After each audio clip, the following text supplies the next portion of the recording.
E ela lhe disse: Eis aqui a minha serva Bilha. Entra nela para que eu tenha filhos sobre os meus joelhos, e eu assim receba filhos por ela. Esse é o verso em prosa. Olá, pessoal, sejam bem-vindos a mais um Verso em Prosa. E nesse mês de novembro nós vamos falar sobre distopias. Mas antes de mais nada, não se esqueça de se inscrever no canal, deixar o seu like, ativar o sininho, assistir os outros vídeos também, né? Acompanhar um pouco da nossa discussão a partir de outras obras que já foram apresentadas por esse canal. E nesse mês nós vamos falar sobre distopias, né? As distopias têm sido, digamos, um cenário, um tema, né? Um universo explorado com muita recorrência na atualidade, né? Principalmente pela questão do cinema, das séries, mas também existem obras literárias clássicas que trabalham com esse tipo de narrativa, com esse tipo de cenário, com esse tipo de universo. E entre essas obras, uma que tem sido muito comentada, muito lida, é a obra da escritora Margaret Atwood, que chama O Conto da Aia, em que ela apresenta um pouco desse cenário distópico. Uma coisa inicial que eu acho que é importante para todos nós é fazer uma diferenciação ou ter um entendimento básico do que é uma distopia. Quando a gente fala em distopia, por analogia, a gente lembra de utopia, é uma palavra conhecida para todos nós, um cenário utópico, isso é utopia. E utopia remete a essa ideia de um cenário paradisíaco, ideal, inalcançável, né? Quando a gente fala assim, isso é utópico, seria esse cenário feliz, perfeito, mas que diante da nossa realidade seria algo inalcançável. E a distopia?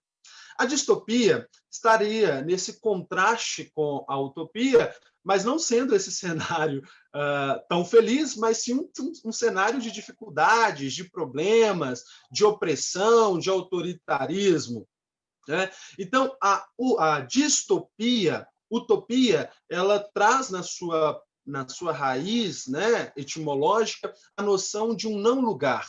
Né? Por isso, a utopia seria esse desejo de um lugar possível, mas que não existe. A distopia, por outro lado, também traz a ideia deste lugar, mas esse primeiro prefixo dis, ele vem da raiz grega e significa dificuldade, significa dor. Né? Ou seja, a distopia é um lugar em que essa questão das dificuldades, das dores, da opressão, algum tipo de problema, ele parece ser acentuado dentro dessa sociedade. Então, as distopias elas exploram de forma muito evidente cenários em que as pessoas estão sob condições extremas, né, de opressão, de privação, de desespero, que é o caso, por exemplo, do Conto da Aia, que vai ser também algo que a gente vai poder observar também no cenário da obra Admirável Mundo Novo. Outra coisa interessante na questão dos cenários distópicos, nas obras que exploram esse tipo de estilo, né, é a questão do totalitarismo ou do autoritarismo, né, dentro dessas narrativas, que vai refletir um pouco a realidade do mundo presente. A gente pensa que a distopia, apesar, né, de explorar um cenário futuro, que ela estaria descolada do presente, mas não, na verdade, a distopia ela usa como um recurso acentuar aspectos do presente. Ela faz quase que uma análise histórica. Ela vai observando o comportamento humano e ela observa, por exemplo, um comportamento como o fundamentalismo religioso, e aí ela pensa, imagine que se esse comportamento fosse acentuado em um grau elevado, o que aconteceria com essa sociedade? Portanto, e aí vai para a questão do consumo, por exemplo, né? Então, por exemplo, a gente tem uma sociedade consumista, e se isso fosse elevado a novos patamares, né? O que poderia gerar essa sociedade? A questão das redes sociais, e aí vai. Então, a distopia, ela não é dissociada da nossa realidade. Pelo contrário, ela está atrelada à nossa realidade presente, ou à realidade na qual aquele autor, esse escritor, está inserido, mas que ele pretende, de certa forma, uma crítica, uma sátira a essa sociedade, colocando em cena certos comportamentos, certos tabus, né? E vai se pensar, então, como nessa sociedade futura, nesse cenário possível, como que isso poderia, quais as consequências que dela poderiam derivar. Então, assim, em linhas gerais, as distopias elas vão trabalhar com esses temas de conteúdo moral ou das práticas, né, do comportamento humano, que até o momento parecem ser naturalizados, né? Então, a gente vai até observar aqui, a partir das resenhas, como que dentro dessa sociedade do conto da Área existe uma naturalização coletiva das atitudes, né? Não existe por um ou outro algum tipo de crítica ou reflexão de pensar se esse comportamento de fato é o comportamento desejado, ou seria o comportamento justo, né? Mas dentro do coletivo existe uma naturalização, a sociedade é assim, né? E essa aceitação. Outra coisa que eu acho importante nessa mesma linha é como que os cenários distópicos exploram muito da estupidez humana, né? Essa naturalização coletiva em que todos aceitam essas práticas e repetem essas práticas sendo naturais, né? Então, em linhas gerais, é isso da questão da distopia, e nós vamos agora para aquilo que interessa de fato, que é a questão das obras. A gente vai observar um pouco como que isso acontece nas narrativas, e aí eu passo a palavra para as nossas queridas colegas do Verso em Prosa. Gente, esse livro, essa distopia, como tão bem explicou o Eduardo, foi escrito em meados da década de 1980. E ele nos conta a história que se passa em um futuro impreciso, nós não temos a dimensão temporal de quando se dá a narrativa, que nos é apresentada pela nossa protagonista. E essa sociedade distópica, ela está localizada numa área que corresponde um pouquinho àquilo que nós conhecemos hoje como Estados Unidos. No contexto da obra, os Estados Unidos nem existe mais. E por quê? Porque foi realizado um golpe político para a implantação de um Estado chamado Gilead, que tem um viés teocrático, patriarcal e autoritário. Só isso já dá para imaginar o sofrimento que essa distopia traz, né? Mas fica por aí? Não, infelizmente não. O que acontece na nossa Gilead é que nós temos algumas pessoas que são chamadas aias. Uma delas, que é a nossa narradora, nos fala que as aias são destinadas a procriar, obrigadas a se submeter a episódios reiterados de estupro em seus períodos férteis, e elas são obrigadas a renunciar à sua família, aos seus gostos, ao seu nome, renunciar a si mesma. Elas são obrigadas a fazer isso. Tem um conjunto de mulheres nessa situação.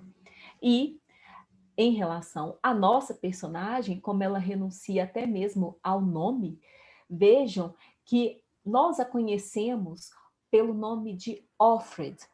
Offred seria o nome constituído pelo prefixo off, que é uma preposição na língua inglesa, que traduzindo para o contexto do nosso livro, poderia ser compreendida como pertencente a, belong to, e of Fred, que é o nome do seu patrão, o seu comandante. Então, aquela pessoa é objetificada ao ponto de ser conhecida como propriedade de, pertencente a alguém, a um homem.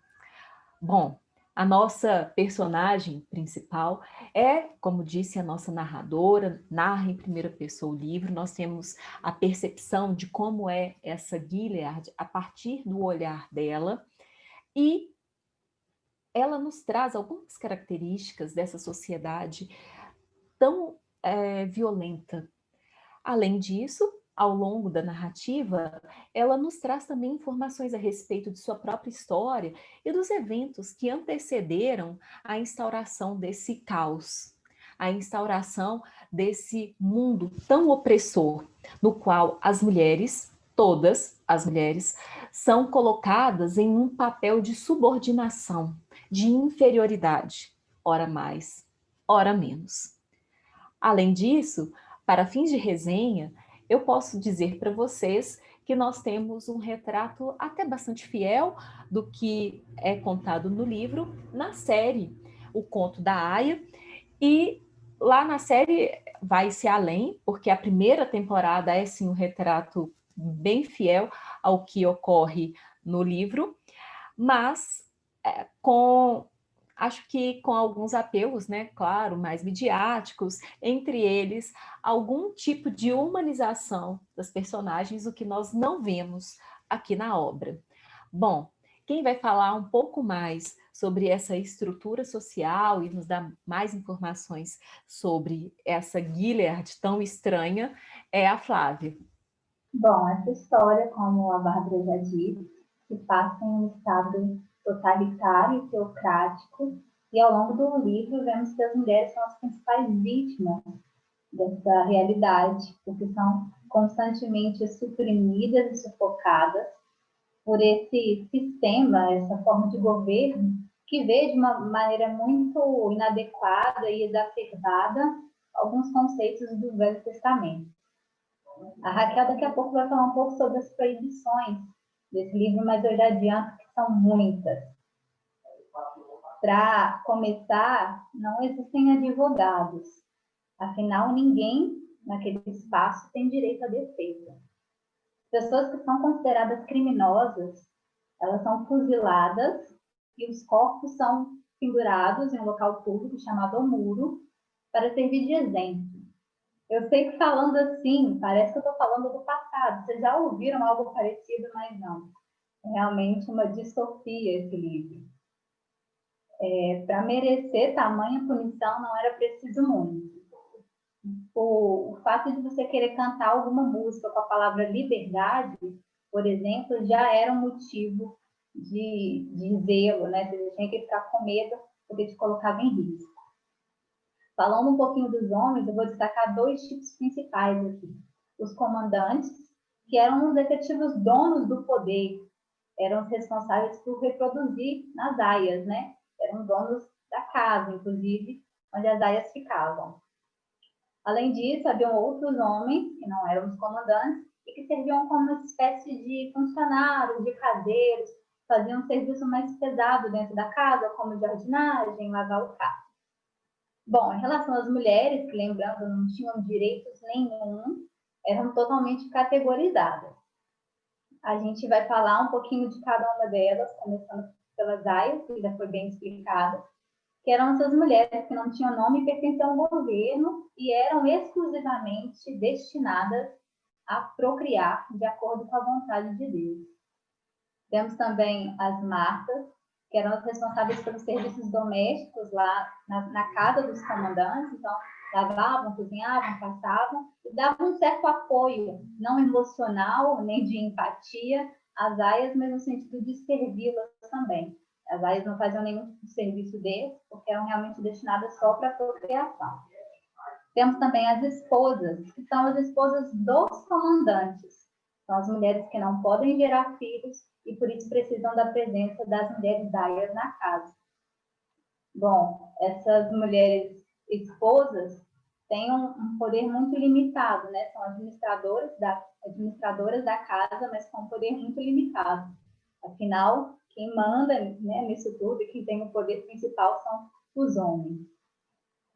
Destaco também o papel das tias, que eram as mulheres nada empáticas, responsáveis por doutrinar as aias nos Campos Vermelhos. Elas colocavam a ideia de que a todo custo as aias deveriam ter uma servidão e uma submissão passiva, independente de qualquer coisa em relação aos comandantes e também às esposas. E, por fim, bem por fim, a gente tinha as não-mulheres, que eram as mulheres que não poderiam ter filhos, as homossexuais, as viúvas, ou algumas rebeldes, que no meio disso tudo não conseguiam se adequar. Essas mulheres eram normalmente enviadas para colônias, e muitas colônias tinham um nível de radiação muito alto. E por isso era uma vida um pouco limitada em relação a isso. As pessoas sobreviviam pouco tempo naquele espaço.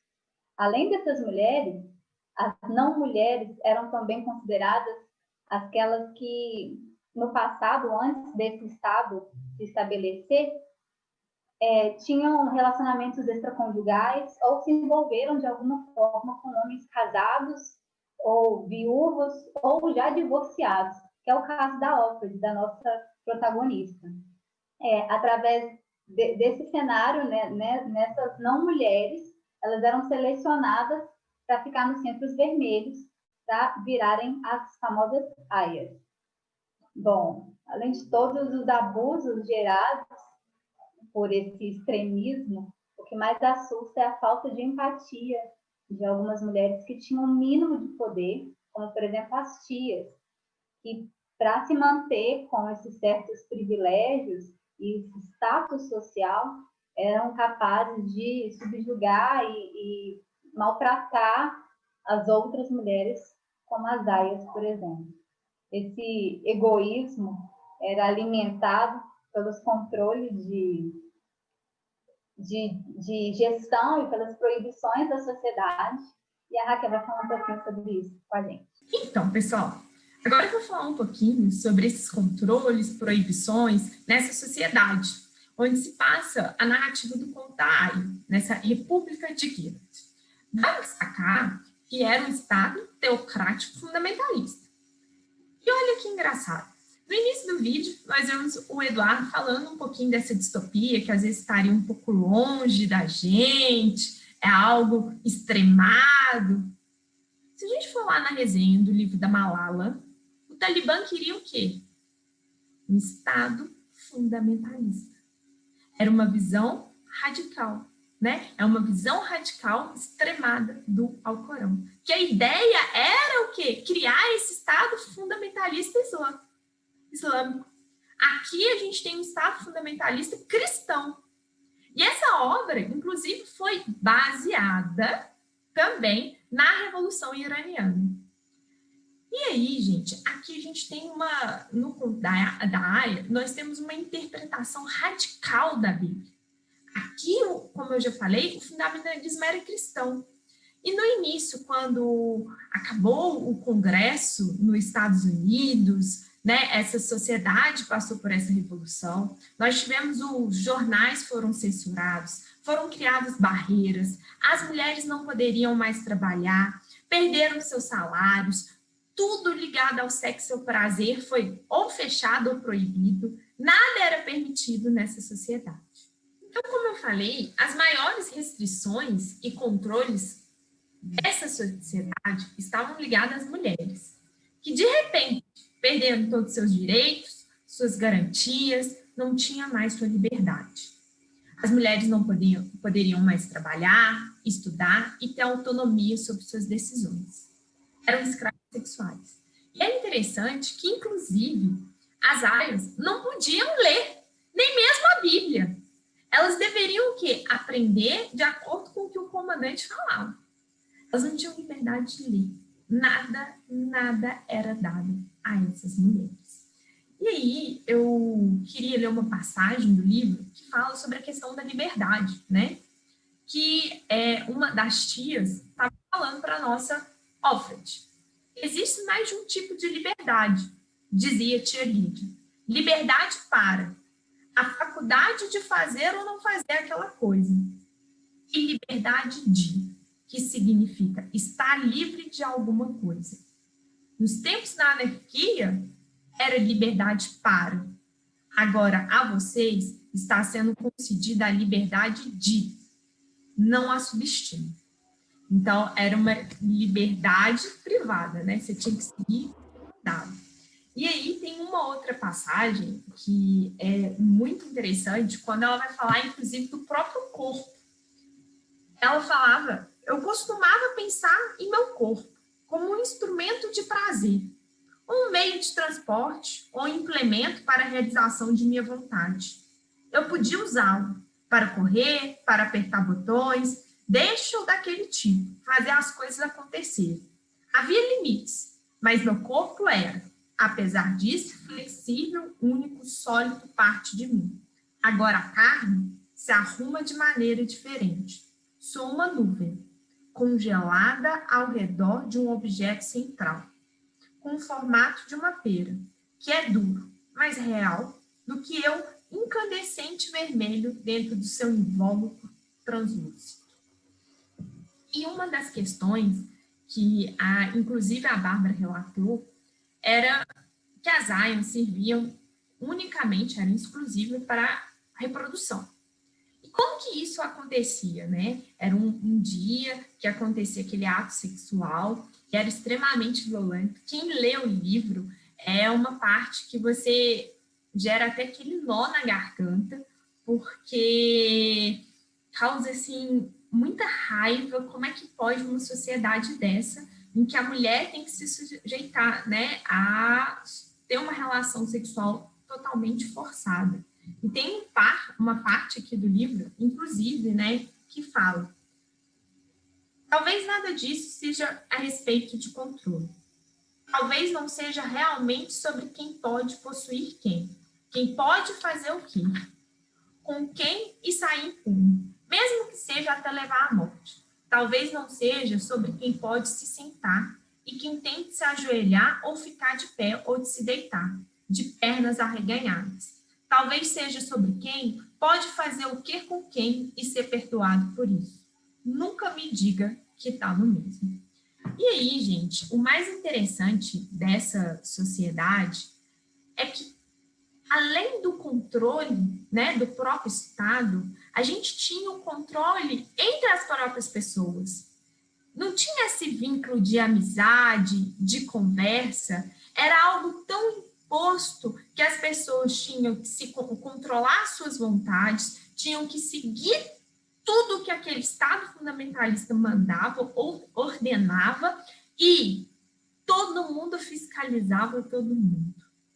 É até interessante que, futuramente, nós vamos até discutir um livro que fala sobre o controle também de todos por todos.